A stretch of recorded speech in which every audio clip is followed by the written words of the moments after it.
And Sue Broome here for messages from our loved ones. We're so glad to be with you today. And Restream just disappeared. No, here we go. Of course All it right. did. So this might take us just a minute to get ourselves shared out today and get everything in alignment, but we're going to. I can feel it. Yeah, I think the tail end of Mercury retrograde or shadow, I think is what it's, because I had technical issues yesterday too. Oh, well, let's not do that. Let's Yeah. make sure that we're live on Facebook. Yep, we are. Okay. I just was able to share it on my page. Excellent. And I'm going to write us a message, a comment, and then I'll see if I can actually see it. And then I'll stop. It I always, did. always insists on talking. Okay. Let's see if I can get the message on. Yes, we are good to go. All right. Thank you for being here, friends. And what we do during this time is we hear from you by you putting a message in your Facebook comments there about somebody that you have loved and lost and are wanting to hear a message from. And then Sue pulls up the cards that she created, and one of them pops out at her, and it always does. And then we just read into the energy and see what the message is. And it's always a beautiful time together. So we're glad that you're here. Thank you so much. So Sue Broome, 2024. Yeah, very interesting. And the energy does feel interesting and different, I think, this year. I mean, it kind of feels the same, but then I do feel like there was a shift, like a positive shift. We'll put it that way. Just brighter. Maybe that's it. That's a good word for it, brighter. That's interesting. So I've done a number of meditations with folks about 2023 passing and 2024 coming in. And I realized I had not set any kind of anything for 2024. You know, different folks set intentions or do New Year's resolutions. And a friend asked me, he said, so what are you holding on to for 2024? You know, what intentions? And I said, for 2024, I'm just going to duck and cover.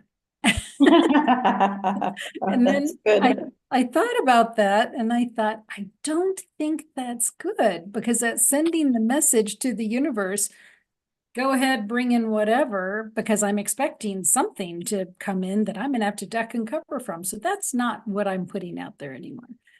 I'm stepping into my own thoughts about 2024, about who I want to be, which is very different than I'm going to duck and cover. Yeah, the duck and cover is kind of interesting and it's not, it doesn't sound like you. But if you've seen my last 2 years, you would go, ah, yeah. Well, yeah, but here's the thing is you have walked through so gracefully everything that has gone on. And now I don't live with you, so I don't see you every single day, but when I have spent time with you, you are filled with grace. As Thanks. you know, and as you walk through things, it's like, yeah, difficult things, but there hasn't been like fear, there hasn't been hesitation. It's like, you know, and a pause is different than hesitation, because sometimes when I'm getting chills, because sometimes you do have to pause because it's like, okay, I'm just looking, is that rock going to be steady to step on, you know, or is it like a little tippy? So that feels different than, okay, I'm scared that I'm going to fall off the edge. So Yeah. your walk with grace through the last couple of years. That's very sweet. Or sometimes you stand back and you go, okay, how am I gonna handle this one? Okay. Interesting life opportunity here. But then you also, you turn it over. Yeah. Yes. Cause it's not like your ego comes through and says, I ain't gonna do this, I ain't gonna do anything. It's like, yeah, I'm turning it over because you got a better idea than I do on this, because I'm not sure what to do. So come on, give me some idea. Give me some ideas. I need you all right now. I need you. Yeah. Welcome, Lorraine. We're glad that you're watching. If there's somebody that you'd like to hear a message from that you've loved and lost, just please type that in the messages. So one of the thoughts that we wanted to share today, we've got a couple of them here, but as you're walking through 2024, we do know that we are losing folks off the planet. We lost a bunch of good folks in 2023. And I don't think that that is going to change. And certainly, Sue, as our age demographic keeps climbing, I hate to admit it, but it's true, we will be losing more folks. And one of the messages that I heard was important to talk about today is living every day so you don't have regrets when that comes. And I know my relationship with my dad growing up was a little tricky. But when I hit 30 and I said to myself, I am not going to have regrets when he dies. Whatever I have to do, starting now, I'm going to do, because I will not have regrets. And I ended up being very integral in his life for the last 30 years of his life. And we turned that around. But it was because I wanted to turn that around. It didn't just come, it was work. And I do know that there are relationships that, unless we really guard how the communication goes, things could fall apart pretty easily or feel very distant. And so for me, I guess that'll be my New Year's resolution for 2024. Live each day so I don't have any regrets. Yeah, and it is interesting because it does take work. It's like, even just with friends, it's like, okay, you initiating, whether it's a phone call or whether it's a gathering or, because maybe it's not, maybe you have friends that are always the initiator, and maybe it's time that you be the initiator, or there's other people in your life that it's like, oh, I'm gonna initiate instead of sit back and just wait to see who calls or what comes through, or, but and so with your dad, it sounds like you made the conscious decision and you were the initiator in the relationship.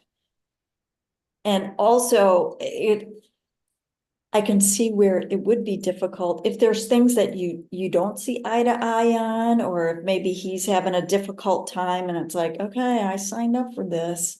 And maybe part of that relationship is, okay, today I need to take a time out for me and take care of myself.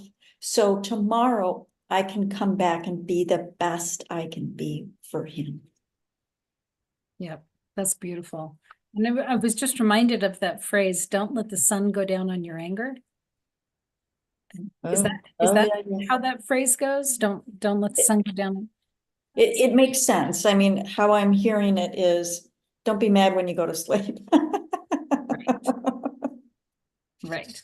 Because you never know. You truly, you just never know what's going to. No, you don't. I look through, there was something I was watching this weekend, and it was about a real person who, and you knew at what point they passed away.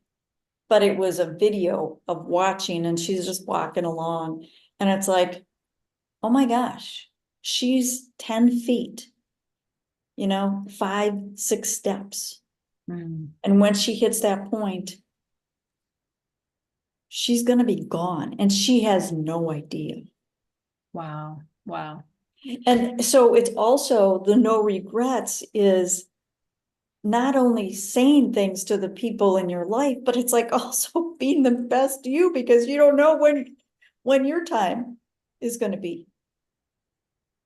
Did I say that right? Did it make sense? Absolutely.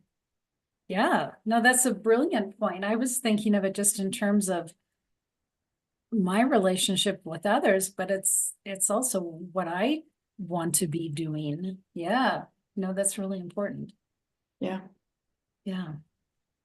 And Yeah, you, we don't like to think about our demise. no, we don't. No.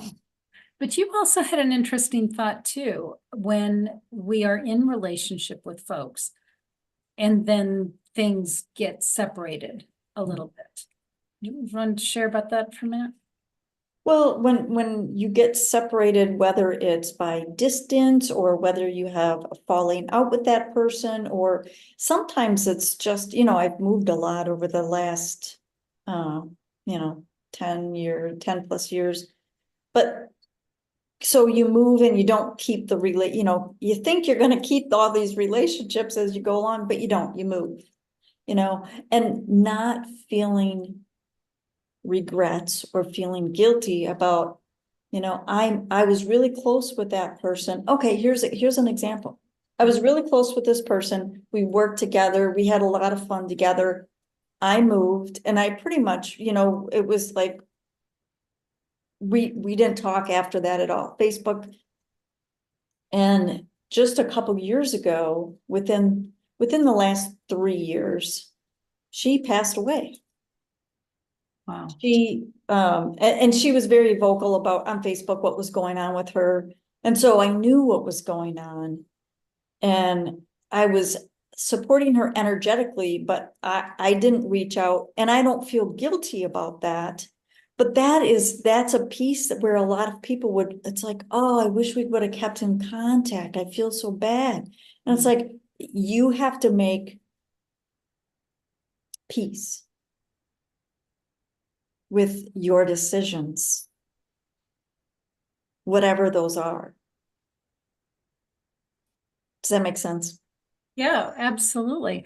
Well, interestingly, one thing that I had noticed with a couple of people that I loved and had lost, as they got closer to death, it was like their social folks was like peeling an onion. And the closer they got to that moment of death, the fewer and fewer and fewer people were coming in.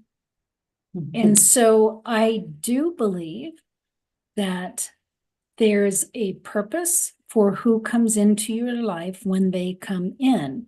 And I don't think anybody needs to feel guilty if you step away at the end to allow space for those people that are supposed to be there coming in to fully be there.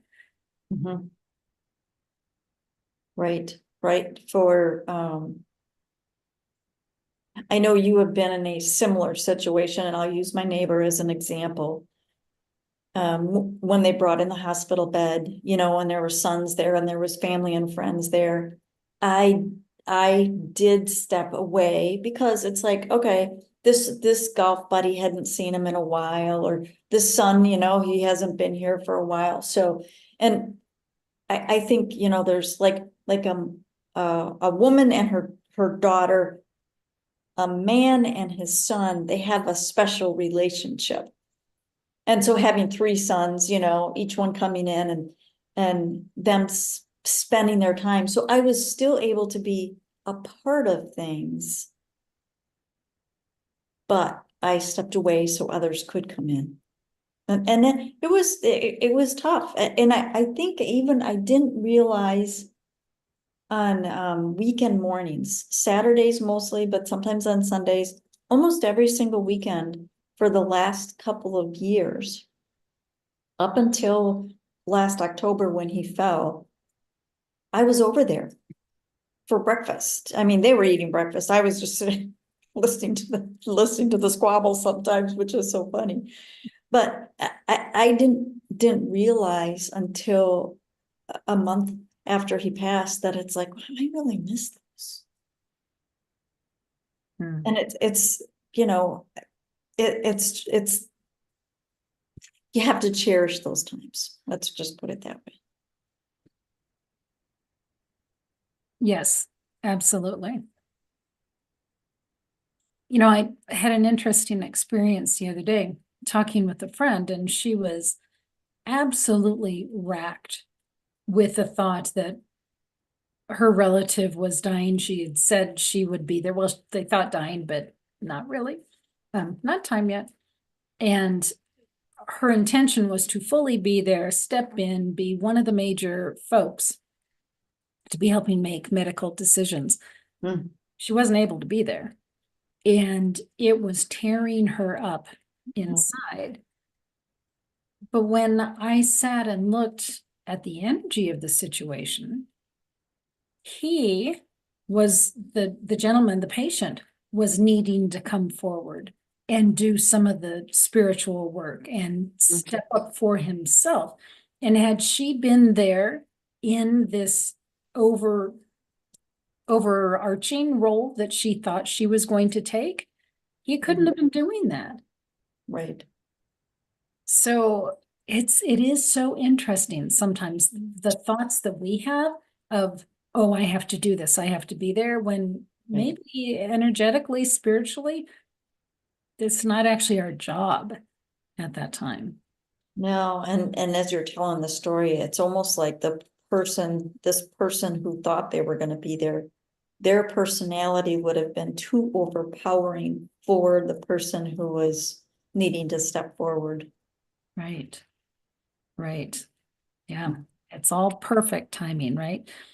It is. Gloria, Gloria, if there's somebody that you would like to receive a message from that you have loved and lost, just please type their name in the comment section and we'll take a listen to that. While we're Yeah. waiting for folks to have a comment, Sue, can we pull a card for my friend Jeannie? So Jeannie passed away very end of August, and I would just love a message.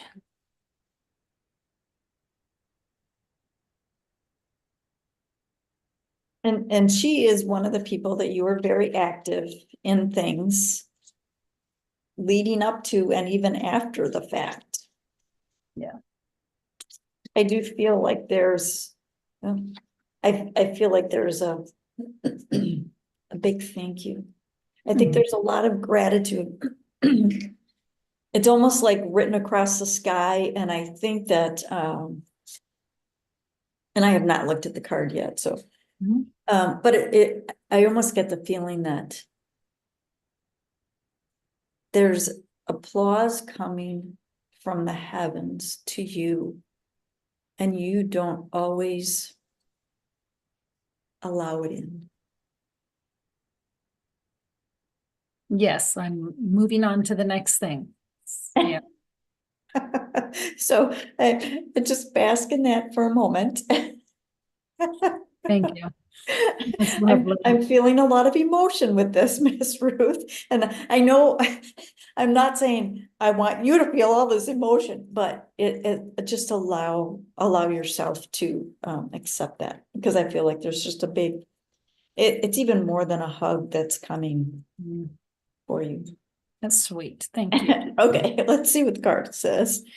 Hold my hand. Woohoo! I feel like the hold my hand is, I feel like it's the gratitude piece, because I think there was a lot of things that you did hold her hand along the way. And I don't know that either of you realized it as it was happening. It's like, oh, I'm gonna lead her this way. But there was a symbiotic, you know, Yes. that had to happen. And I feel like the energy of the holding of the hands is there. So I think that definitely goes along with a big thank you. And Yeah. look at how the card matches your background. I know, isn't it fun? Like, it's almost like the exact same thing. Very cool. Yeah. Thank you. You're welcome. Thank you. So I am feeling your brother Steve. And I don't normally feel your brother Steve. No, you don't. Hmm. Would you like to pick a card with Steve in mind? Well, and he's the one that actually helped get this deck done. He was the instigator. He was always an instigator. Okay, Steve, you were a little shit. But it's interesting because my brother Mike, my youngest brother Mike, is coming to visit next week finally. They were supposed to come last year, and now he's finally coming next week. So it's kind of interesting that Steve would be coming up now with that, because I haven't seen Mike since I left. And the last time I saw Mike, I was giving him a hug in my house, and he's, hopefully I won't start crying on this. He said to me, he goes, "Don't let this be the last time I see you." And I haven't seen him since. So it's been over 10 years. 10 years. Yeah. Wow. And so, and Steve, Mike saw Steve because he had gone back to Wisconsin, but I haven't seen Steve. We were trying to figure out when my oldest brother got married, because that was the last time we would have seen him. We couldn't remember. It was a long time ago. Yeah. All right, let's see what Steve has to say. And then I'm curious if you're getting anything else from Mr. Steven. Yeah. I love you more than you know. Aw. And Steve was one that he absolutely let me know he loved me. You know, he would say that he was, there was never, and he was, even when my dad passed away, it was Steve that I hung on to for support. But he was one when we would talk, even though sometimes we would argue back and forth, it was always "I love you" at the end of the conversation. So yeah. And he was the one that called me Susie. He always did. I've heard that. I've heard that. So, so what I was getting was a laugh, a particular laugh. And it sounds almost like a smoker's laugh. Sort of, was he a smoker? Did he have a Yeah, he smoked cigarettes and other things as well. yeah, it's a smoker's laugh. Mm. But what I'm getting is that when you and your brother are together, it'll be you and two brothers together. That he's absolutely, yeah, absolutely gonna be there with you all. I can totally see that. I think he's pretty excited. I love Yeah. that. Smoker's laugh. Yeah, you know, it's funny because somebody the other day said something about Steve, and I said, yeah, went out with a bang. And I think people think it sounds disrespectful, and it's totally not. Because I did tell you how he passed away, right? Yeah, why don't you tell our friends? So he lived in a trailer. And I think on his property, he had a trailer, and I think he had another building, and he was, yes, he was a smoker. He had many lung issues. I mean, there was COPD, there was emphysema, there was something else it was all lung related. And for those of you that don't know, lung issues are related to grief. So you might want to work with grief a little bit beforehand. And Steve carried a lot of grief. But nobody, I don't think anybody really knows what happened, but it was a fire, and there was explosion. There was also a lot of gunfire going off, and it wasn't gunfire, it was the bullets that had gone up. So, you know, was it a tank of oxygen that went off? Was it a tank of the grill whatever the grill, tanks are. It went up because I talked to a buddy of his that was coming. There was a fire and people were hearing explosions and this guy's like, what's going on? So they couldn't get close enough. He and his dad, or he and his uncle, they couldn't get close enough because the bullets were going off in the fire. And for Steve, going out with a bang was totally him. A friend of mine who's very, very good at connecting to the other side, she said to me about a week afterwards, she goes, yeah, your dad is, I mean, Steve's pretty proud of himself, and your dad is going, I wish I would have thought of that. It's like, so yes, he went out with a bang, and it was totally the way that he would have wanted to go out. Because there wasn't any of the stuff to deal with afterwards. I mean, there, some things, but it's like, everything went up in fire.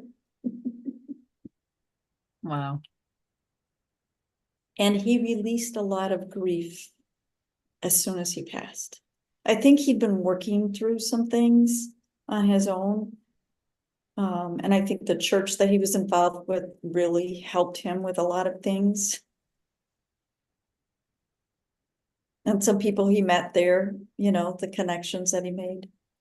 So, yeah. So he tied everything up nicely before he went. Yeah, yeah. Even I talked to her name, and I can't remember what her name is, but he always called her Granny. And they had a very close relationship, and they would have Sunday meals, together, and they would talk quite a bit. And so the two of them were actually able, she told me about the last time she saw him, and it was perfect because he really was finishing things up. So don't you wonder how often we somewhere somehow know that transitioning is coming up? As Cryon says, every death is a suicide. And so, yes, on some level, I think we know. And it may It's, not be, your cleaning up may be different than my cleaning up. So it's like, you might go through and, organize this and this and this, and this person might go through and not do that, but have all kinds of contact with people, but leave other things in a mess. So it's going to be different for everybody. yeah. That reminds me, my dad, during his last year of life, he knew he was dying. He had mesothelioma. They had given him 9 months or so. And he repaired relationships. And he called his brother. And I mean, they were always cordial, but they weren't close. And during his last year, he called his brother, and my uncle said it was the best conversation they had ever had. And I mean, these men were in their late 80s. So they had all those years to be having good conversation. And they finally got that in the very last year. Yeah, I think, as people get older, and I find it interesting listening to my neighbor and her friends, even at Christmas Day, there was one other person that's really close to my age, but then there was a 10-year jump and then a 20-year jump. And I think there was some that were 25-year jump. And so the conversation is, you think you and I at our age are saying people are leaving us. It's like, they got a lot more people that are leaving. Yeah. And I think it seems like the older people get, either the more they want to connect with people, or the words I'm hearing is make amends, but that's not quite what it is. It's the reaching out, whatever the reaching out might mean to people. And sometimes the reaching out is you might not even say, hey, I'm sorry for the, whatever happened, but just, hey, you want to catch a cup of coffee, or we're having a gathering, come on over. And you don't even talk about it, but there's some kind of unspoken thing that happens.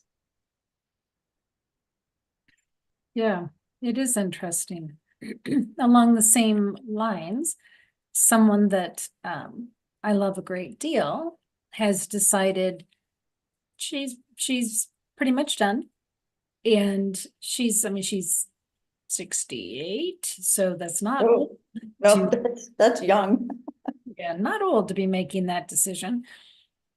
And she said, it's not that I want to commit suicide. It's not that I want to end things early, but she said, but I'm not taking any steps to prolong my life. And that includes things like checking blood sugars. She's diabetic. Taking insulin, right? She's just like, nope, I'm done with all that. And I think it's an interesting thing to be loving somebody who is going, you know what, I'm out. And thinking, okay, how can I best support that?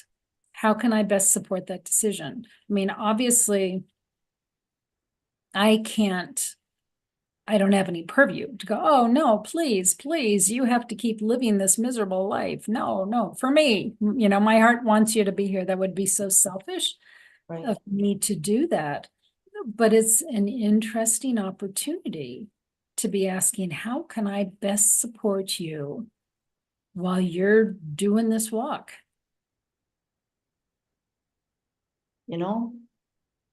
Everybody's on their own journey, and supporting them where they are and whatever it is that they're doing. And it's really, you can make a decision. It's like, okay, I don't support your actions, but I love you. Yeah.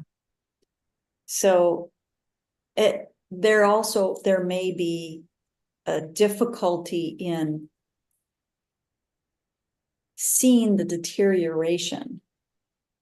If that's, and if that's what's happening, because here's the other thing is, okay, maybe there's, if they're not taking insulin, I know that there's other things that can be done. I don't know what those other things are. So supporting them and allowing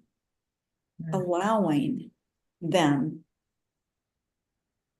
to do whatever it is that they're doing. Because they're doing what's best, what they feel is best for them.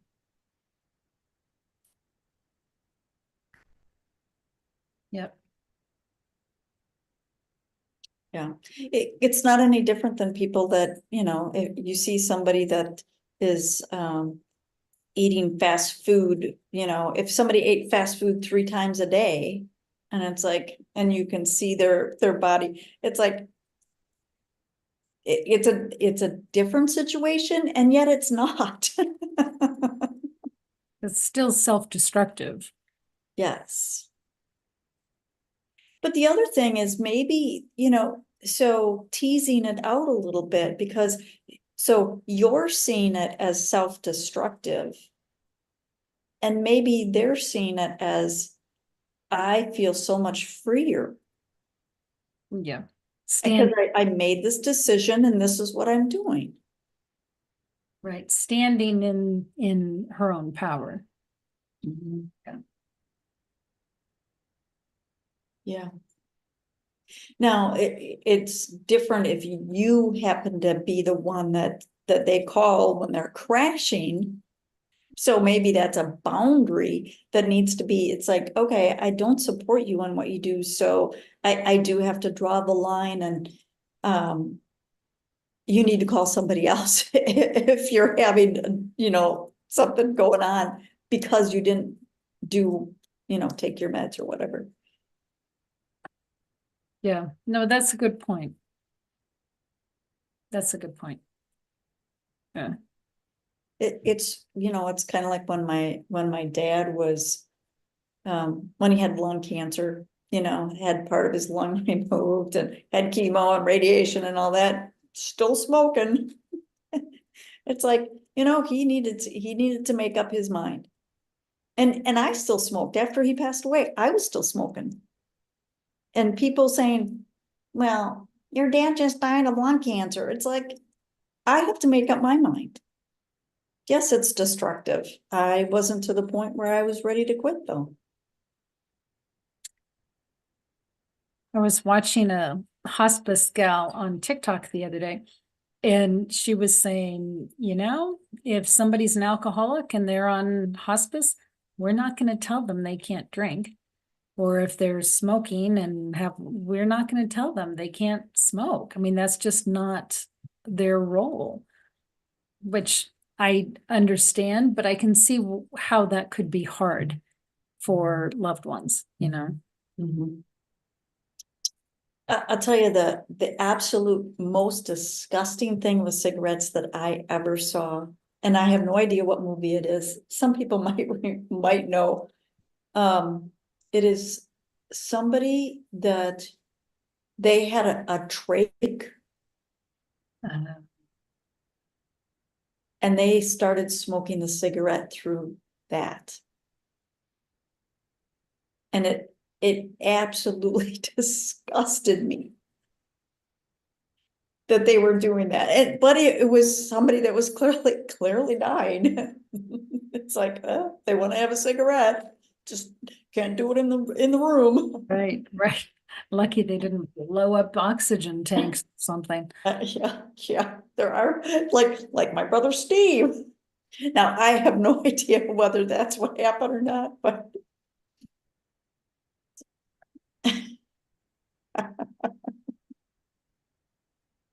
Well, it is interesting. So do you think that we all come into this world knowing when we're going to die, or do you think that's a date that is flexible, or? I believe that we have, on a subconscious level, I don't think we consciously know this. Not anybody that I've ever met anyway. I think we have some experiences that could be considered our exit points. And I think we have so many of them. And I don't know what that number is, whether it's 5 or 10. I mean, I think it's a lower number, but I think once we've hit all those, hey, I'm 96 years old and I hit my last exit point. Or like my mom, 32 years old, maybe it was her first one and she decided, you know what, I've taken care of everything that I need to, I'm out of here. But on a subconscious level, yes. I Do you? do believe, yeah, I believe in endpoints. I do. I think especially when you've got a situation where you think that was such a freak of nature. How in the world did that even happen? Mhm. At some point you got to go, it's like somebody said, out of the pool, right? I mean, just out. You're Yeah. done. Yeah. Yeah. And because I'm sure people where it's like, I can't believe they survived that. And other people like, well, that was a scratch and they're gone, or they were so young, Yeah. and even it does bring up with kids, like my brother Chris, he was 4 and Mm. he signed up for, man, a boatload in 4 years, going through radiation. And I don't know if he was chemo back then, but radiation he was doing. And, he was allergic to penicillin. But he had to be a sickly kid. I don't remember him being sickly, but yeah, you know what? Maybe that was his first exit point, and his soul said, yeah, you've learned enough, or you have, taken care of all the contracts that you signed up for with your siblings and your parents. Right. So, oh, Prachetta just joined us, and Lisa Coppola Matroni just joined us. Lisa wants to hear something from George. Lisa wants to hear from George.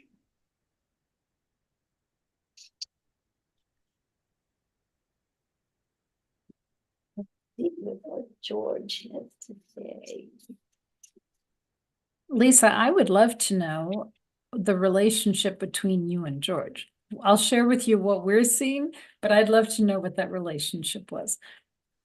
Yeah, I have a feeling, but I don't usually. Come on, George.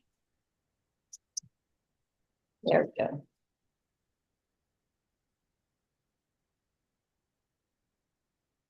Oh, here.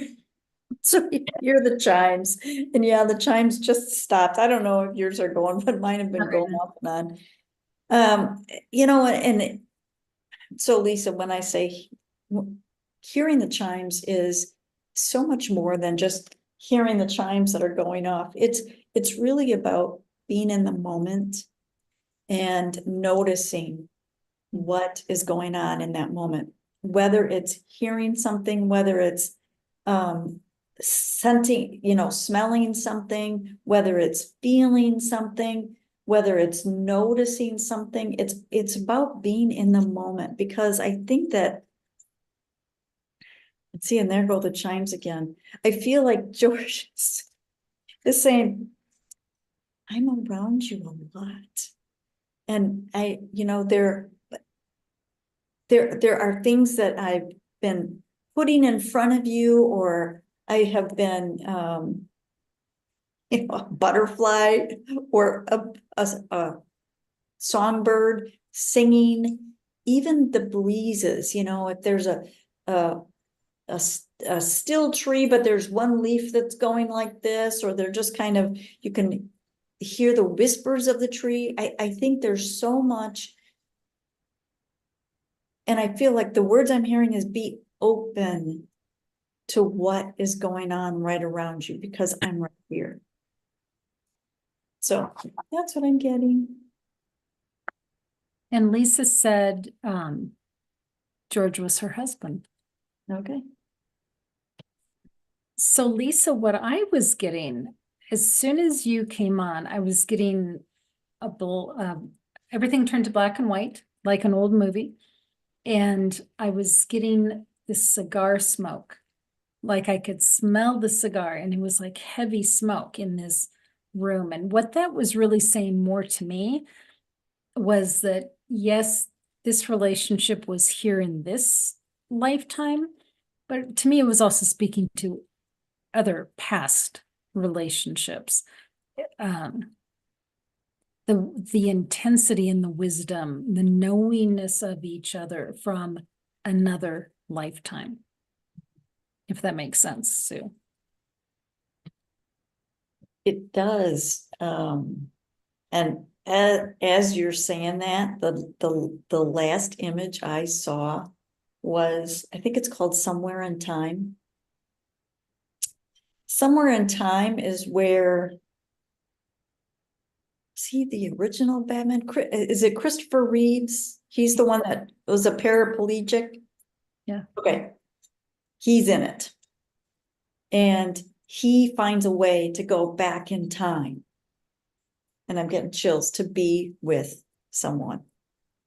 It's an absolutely beautiful, beautiful movie, Somewhere in Time. And that was the last thing that I was seeing, is Somewhere in Time. So because of the great expanse and the great love that he felt. I clearly don't think your time together is over. You might be here without him right now, but when it's your turn to transition, he will absolutely be there for you. And I think you two will probably go at it again in another lifetime. So there's a lot of history there, a lot of rich, beautiful history there. They had a very special bond. And I think we find that, Lisa, when we are in relationship with someone we have been in relationship with before. Those bonds tend to be very intense compared to just, first time arounders, I would say. Nice. Thank you. Thank you for putting that in there. And we've got John Ross has a 20th birthday today. Happy birthday, John Ross. Happy birthday. And Pritchetta. Today she's wanting a message from her fur baby, Junior. She had to put him down on January 16th of 2012. Is June, wow, that was 10, 12 years ago. Wow. What was the date? January 16, 2000. January 16. Yeah. He was very handsome, white Spitz fur baby, and he was son to her. Diana, if you want a message from Steve, just let us know that. And Lisa said, wow, thank you. Oh, you're welcome. So Pritchetta, how Fur fun baby. to look at a fur baby for a change. That's wonderful. I watch over you always. So I have to tell you, because this happened just right before I came on, I was going through different clips on Facebook. So I watch over you always. And it was a clip about this little dog. The clip, what it said was, this is why everybody needs a dog. So there's a blind man with a pole and he's walking and there's a hole in front of him. And this dog runs up and lays down in front of the hole. So the guy feels him and he goes around him. And then he gets up a little bit further and the dog, it was a stick that this guy was using and it was pretty long. The dog bites the end of the stick and pulls him along because there was a construction area that he was pulling this blind guy past. And then you see this dog and you can see that it's its mate with feeding babies. And the dog goes and gets a rug and pulls it over and then lays down. So I feel like the watching over you is kind of like this dog. You know, this dog would put itself in the middle of you and harm, but it would also protect you. So maybe it was, maybe it slept with you, or maybe it would just come and comfort you when you were crying. The dog would, cuddle up and snuggle up and be there. And so what I'm seeing is almost like you can feel the dog's warmth up against you, and it comforts you. So that's what I feel like with that. You asked if he's with your parents, Pritchetta. I see him absolutely with your mother. Absolutely. And what I'm seeing is, but I see him with your mother in your home. So well, we've always seen your mother and your father with you. So we know that they're very close, but I see this dog sort of almost running in between your mother's legs and just sort of always being right there, wanting attention, wanting to be part of that family get together. So yes, absolutely.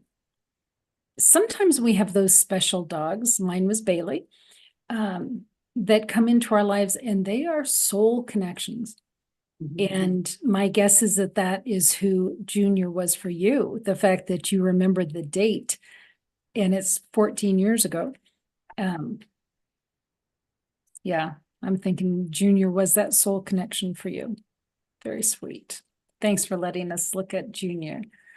And Diane Beiersdorfer, she is one of our EWN hosts, and love Diane. I call her Diana for her work with EWN.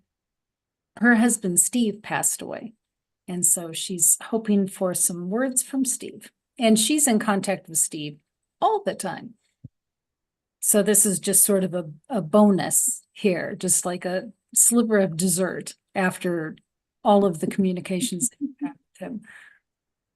Well, and it's interesting because we were talking about my brother Stevie. Oh, okay, so that card flipped. It flew. It flipped and it landed upright.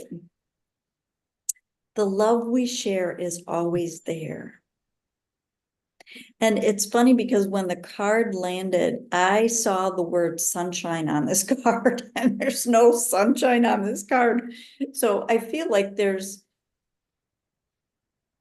all, I know this is gonna kind of sound corny, but the song I'm hearing is Sunshine on My Shoulder. And because I feel like you can feel the warmth of the sun on your shoulder, but I almost feel like you can feel his warmth on your shoulder too. Yeah, because the sun is always there. Even though if it's a cloudy day, you might not see it, but it's still there. So I feel like there's ways that you can feel him as well, like physically feel his energy around you. And Diana said, I was listening to that song yesterday. That's funny. Pretty perfect. And Diana, just what I was seeing was that picture that you posted of your wedding picture because it was at the holidays. And so that's what I was seeing. Yeah, the I don't need to say it to you. The love between the two of you is still so strong and so present. And I love that that's the song that Sue was hearing that you heard yesterday. Sue even has, or Diana has written a book about her experiences with Steve. So you could look her up as an author on Amazon, Diane Allison Beiersdorfer. She's got a couple of books there, but definitely one about her relationship with Steve. So, all right, my friend, that looks like that's the time we've got. But Perchetta said, Junior was very respectful towards my mom. She said, thanks so much, really blessed. Yeah. Well, what an interesting time today, friends. Thank you for being here with us. Sue Broome, thank you as always for your time. We do this once a month. It's always the second Monday of the month. So we will be together again February what, Sue? February 12th. Wow. Wow, February 12th. Okay. Please join us then. We look forward to speaking with each and every one of you and your loved ones. So take good care. God bless. We'll see you all soon. Thank you.